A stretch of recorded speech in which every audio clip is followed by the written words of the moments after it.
நமக்கு தெரியும் பிரித்தானியா தற்போது மிக தெளிவான ஒரு நிலைப்பாட்டில் இருக்கிறது. காசாவில் இஸ்ரேலுடைய நடவடிக்கைகள் குறித்து எங்களுடைய நிலைப்பாடு எப்பொழுதுமே மாறாது என்று சொல்லி இருக்கிறார்கள். என்னன்னா, இஸ்ரேல் தாக்குதல்களை நிறுத்த வேண்டும், பாலஸ்தீன அப்பாவிகளுக்குரிய உணவு மருந்துகளை கொடுக்க வேண்டும் என்கிற நிலைப்பாட்டை நாங்கள் மாற்ற ரெடி இல்லை.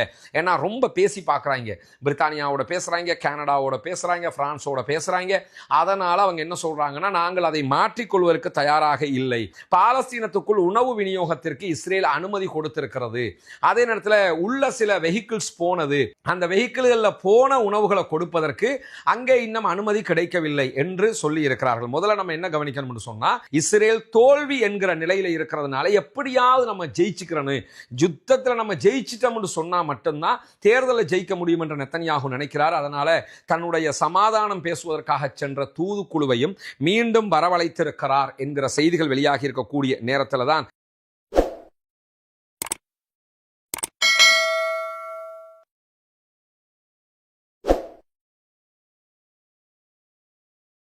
அஸ்ஸலாமு அலைக்கும் வரஹ்மத்துல்லாஹி வபரகாத்துஹு. பேரன்பிற்கினிய சகோதர சகோதரிகளே, நம் அனைவர் மீதும் ஏக இறைவனுடைய அமைதியும் கருணையும் உண்டாகட்டுமாக என்கிற உயரிய பிரார்த்தனைகளோடு பாலஸ்தீனத்தினுடைய காசா பகுதிகளில் என்னவெல்லாம் நடக்கிறது என்கிற செய்திகளை கடந்த 593 நாட்களாக நம்ம தொடர்ந்து பார்த்து வர்றோம். இன்றைக்கு 594வது நாளாகவும் என்னவெல்லாம் நடந்து கொண்டிருக்கிறது என்கிற செய்திகளை தான் நம்ம பார்க்க இருக்கிறோம். 2 நாட்களாக வெளியூர் பயணத்தில் இருக்கிற காரணத்தினால வீடியோக்கள் இந்த வடிவத்தில் உங்களுக்கு தர வேண்டிய நிலை இருக்கிறது. அதனால் அதை கொஞ்சம் பொறுத்துக்கிறங்க. சவுண்ட் எல்லாம் கரெக்டாக இருக்கும்னு நான் நினைக்கிறேன் இன்ஷா அல்லாஹ்.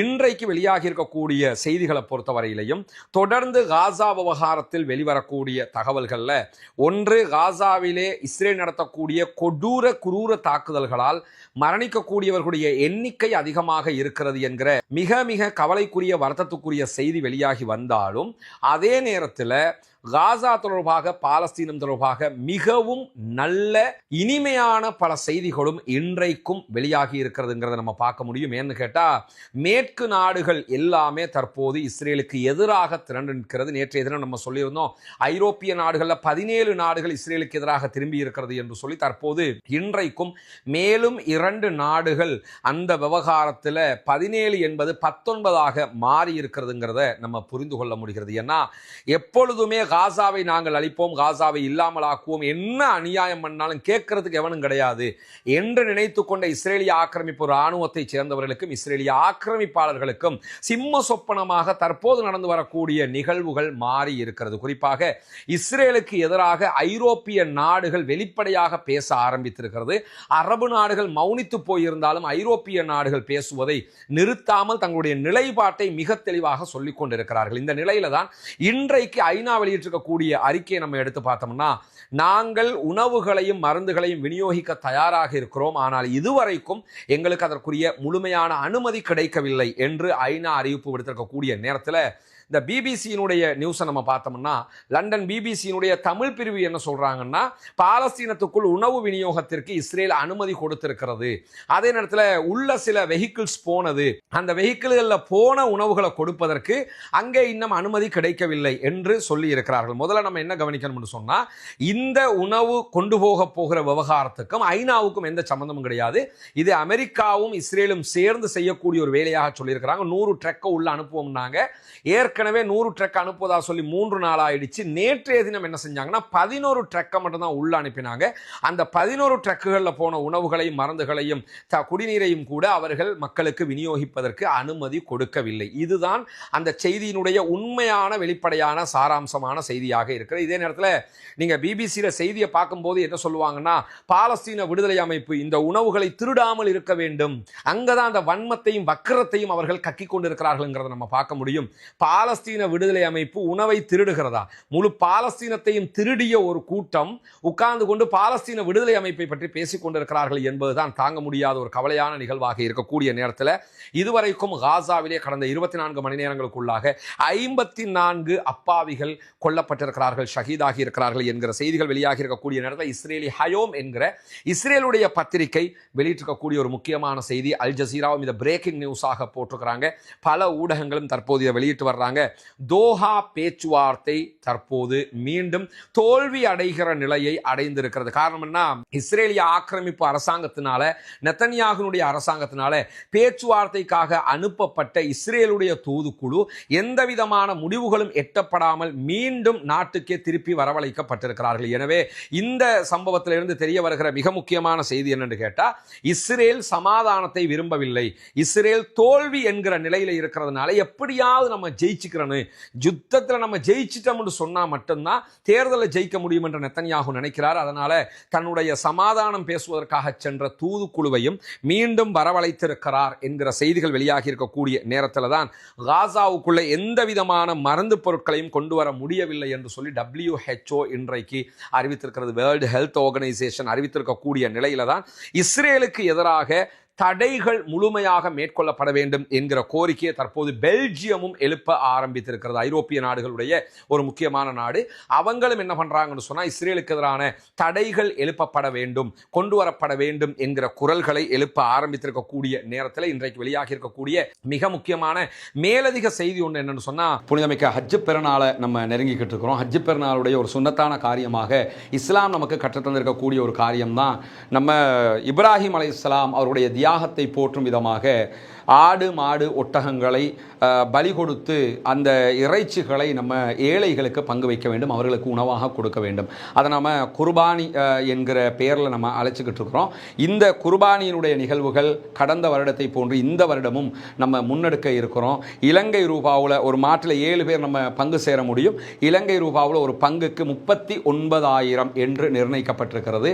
இந்த குர்பானி பங்கீட்டில் இணைந்து கொள்ள விரும்புகிற சகோதரர்கள், நீங்கள் எந்த நாட்டைச் சேர்ந்தவர்களாக இருந்தாலும் முன்னால் தெரிகிற நம்முடைய வங்கி கணக்கிலக்கத்திற்கு நீங்கள் உங்களுடைய குர்பானி பங்குக்கான தொகையை வைப்பிலிட்டு விட்டு அக்கௌண்ட்டில் டிபாசிட் பண்ணிவிட்டு அதனுடைய ரெஃபரன்ஸை வந்து நமக்கு அனுப்பி தருமாறு கேட்டுக்கொள்வதோடு, அந்த அக்கௌண்ட்டுக்கு எங்களுக்கு வைப்பு செய்ய முடியாது என்று சொல்லக்கூடிய சகோதரர்கள் முன்னால் தெரிகிற வாட்ஸ்அப் மற்றும் தொலைபேசி இலக்கத்திற்கு நேரடியாக என்னை தொடர்பு கொண்டு அது தொடர்பான மேலதிக விவரங்களையும் நீங்கள் தெரிந்து கொள்ள முடியும். எனவே இதற்காக உதவக்கூடிய சகோதர சகோதரிகள், தாய்மார்கள், நண்பர்கள் அனைவரும் உங்களுடைய குர்பானி பிராணிகளை தந்து உதவும். நமக்கு தெரியும், பிரித்தானியா தற்போது மிக தெளிவான ஒரு நிலைப்பாட்டில் இருக்கிறது.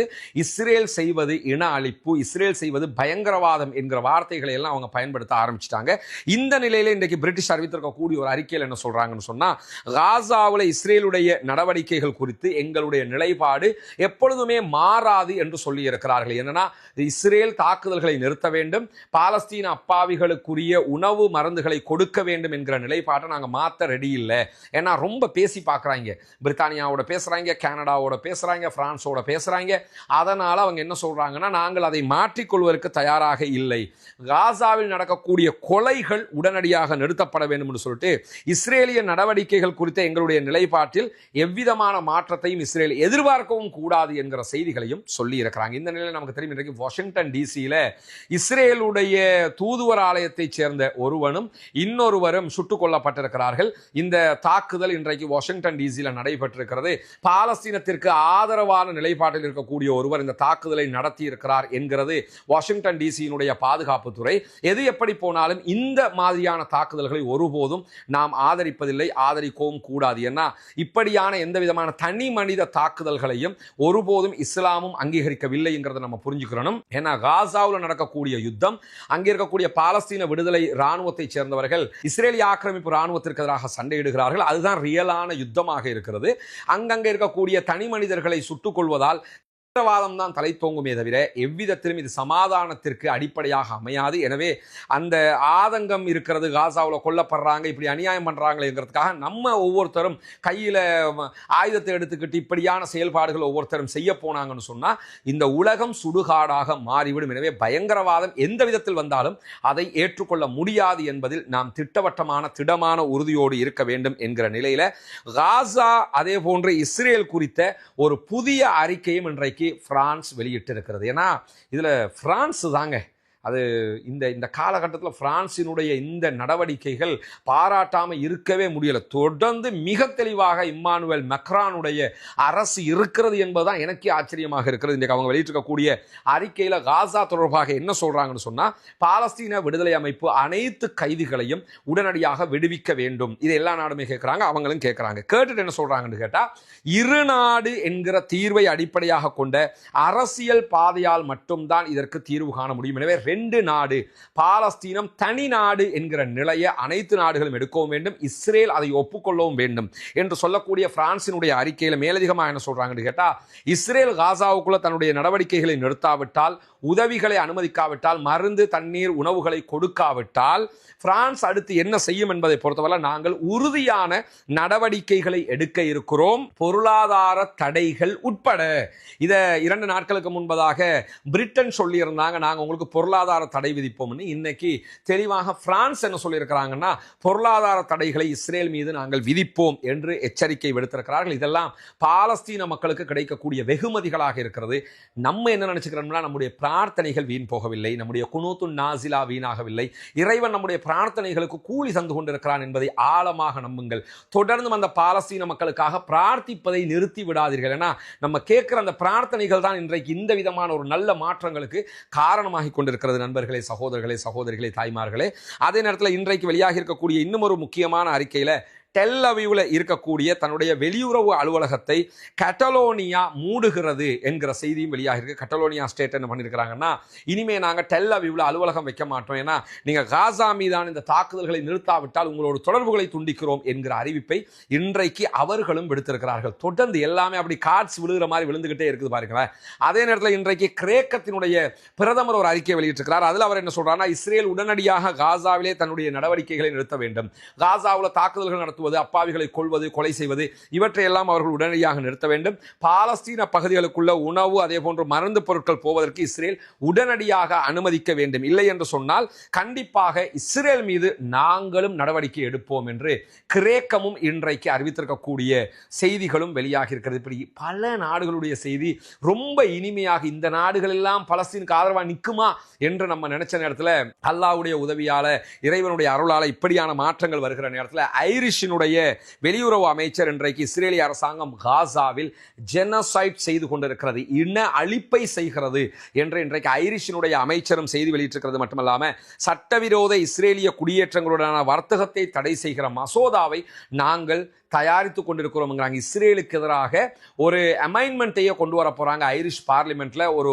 சட்ட திருத்தத்தையே கொண்டு வர போறோம் என்று ஒருபடி மேலே போய் ஐரிஷ் இந்த அறிவிப்பை விடுத்திருக்கிறது என்கிற செய்திகளும் வெளியாகி கொண்டிருக்கக்கூடிய நேரத்தில் இன்றைக்கு பாலஸ்தீன விடுதலை அமைப்பினுடைய துணை ராணுவ குழு இஸ்ரேலிய ஆக்கிரமிப்பு ராணுவத்தினுடைய 6 இஸ்ரேலிய ஆக்கிரமிப்பு ராணுவத்தைச் சேர்ந்தவர்களை கொன்றிருக்கிறோம் என்கிற செய்திகளை வெளியிட்டிருக்கிறார்கள். பைத்லாஹியாவில் நடைபெற்ற ஒரு பயங்கரமான சம்பவத்தில், தாக்குதல் சம்பவத்தில் இந்த 6 பேரும் கொல்லப்பட்டிருக்கிறார்கள். இஸ்ரேலிய ராணுவ ஹெலிகாப்டர்கள் வந்து அந்த பிணங்களை அள்ளிக்கொண்டு செல்கிற காட்சிகளை அல் ஜசீராவும் இன்றைக்கு ஒளிபரப்பிக் கொண்டிருக்கிறது. அந்த வீடியோக்கள் எல்லாம் வெளியாகி இருக்கிறது. தொடர்ந்து இஸ்ரேலிய ஆக்கிரமிப்பாளர்கள் மீது பாலஸ்தீன விடுதலை ராணுவத்தைச் சேர்ந்தவர்கள் தாக்குதல்களை உக்கிரமாக நடத்தி வரக்கூடிய நேரத்தில் தான் இன்றைக்கு ஹூதிகளுடைய தலைவர் என்ன பண்ணாருன்னா, ஒரு அறிக்கையை வெளியிட்டிருந்தாரு. எங்களை ஒருபோதும் இஸ்ரேலால் தடுத்து நிறுத்த முடியாது என்று சொல்லியிருந்தார். இஸ்ரேலுடைய துறைமுகங்கள் மீது நாங்கள் தாக்குதல் நடத்துவோம் என்று அவர்கள் அறிவித்திருந்த நிலையில தான் இன்றைக்கு என்ன பண்ணாங்கன்னு கேட்டா, பென் குரியன் விமான நிலையத்தின் மீது மீண்டும் சரமாரி தாக்குதல்களை நடத்தி இருக்கிறார்கள்.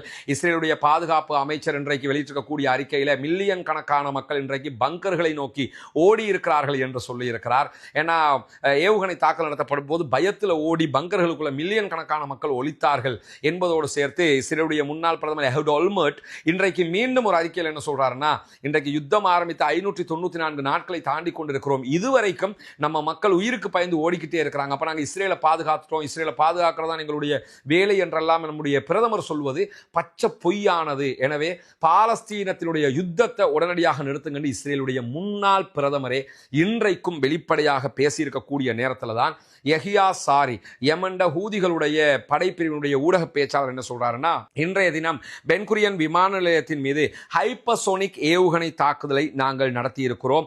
இது 2 தாக்குதல்கள் இதே மாதிரி இன்றைக்கு நடத்தப்பட்டிருக்கிற 2 இலக்குகளையும் நாங்கள் துல்லிய துல்லியமாக அடைந்திருக்கிறோம் என்று சொல்லக்கூடிய யஹியா சாரி இன்றைக்கு இஸ்ரேல் விடுத்திருக்கக்கூடிய அறிக்கையில கிட்டத்தட்ட 4 மணி நேரத்துக்கு மேலாக இஸ்ரேலுடைய பென்குரியன் விமான நிலையம் இழுத்து மூடப்பட்டிருக்கிறது என்கிற செய்திகளும் வெளியாகி இருக்கக்கூடியதை நம்ம பார்க்க முடிகிறது. இன்றைக்கு வெளியாகி இருக்கக்கூடிய பல முக்கியமான செய்திகள்ல தேர்ந்தெடுக்கப்பட்ட செய்திகளை தான் இந்த இடத்துல நம்ம முன் வச்சிருக்கிறோம். அதே நேரம் இன்றைக்கும் மஸ்ஜிதுல் அக்ஸாவுக்குள் நுழைந்த இஸ்ரேலிய குடியேறிகள் செட்லர்ஸ் என்று சொல்லக்கூடியவங்க மஸ்ஜிதுல் அக்ஸாவில் தாக்குதல்களை நடத்தி இருக்கிறார்கள். அவர்களுடைய தல்முதிக் என்று சொல்லக்கூடிய யூத வழிபாடுகளை செய்திருக்கிறார்கள். தொடர்ந்து அநியாயங்களை செய்து வருகிறார்கள். எனவே பாலஸ்தீன மக்களுடைய போராட்டம் நிற்கவில்லை, குறையவில்லை, வீரியம் அடங்கவில்லை, குறையவும் இல்லை.